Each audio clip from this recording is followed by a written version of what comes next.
Hey, welcome back to my channel. Today I'll be reading Marina and the Diamonds, Marina Diamandis, Eat the World. We're starting with Starlight, Water, Space, Fresh Air.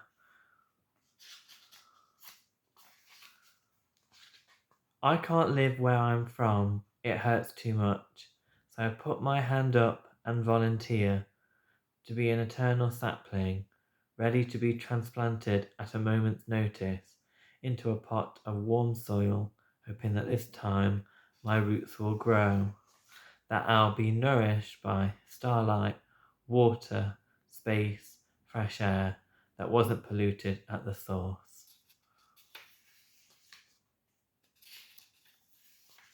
And I'm going to read another one of my favourites, Aspartame. I arrived here at 20, rail thin in a polka dot dress, tooth enamel dissolved by stomach acid. I was banking on my high school sweetheart to be a source of love, an injection for a supply I had been mercilessly cut off from. It didn't work. In the time we spent apart, he'd become a surfer up in San Luis Obispo and had developed a penchant for getting high at 5 in the morning. I spent my time with him mainly A. Not eating, B. Checking the status of my hip bones, C. Hiding from his alpha roommates. I'd wander around town cosplaying as a girl next door, hitting up TJ Maxx like an normal American girl in a normal American world.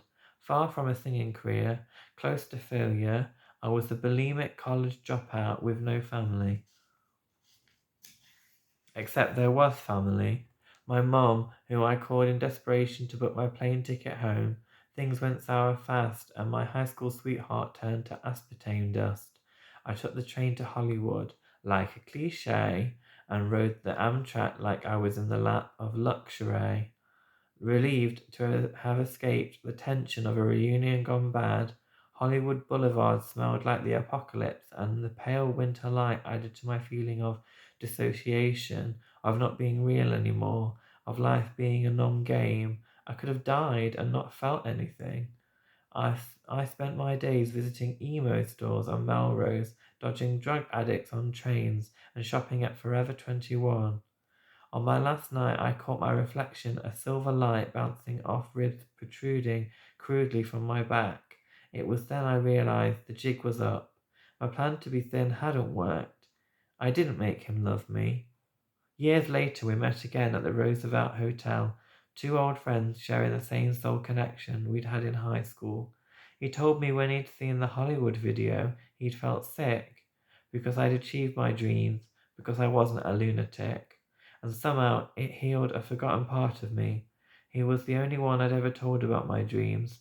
I was no longer a victim. I had been redeemed. No longer a dropout. He had seen me succeed.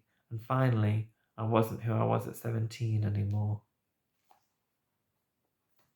Thank you. Bye.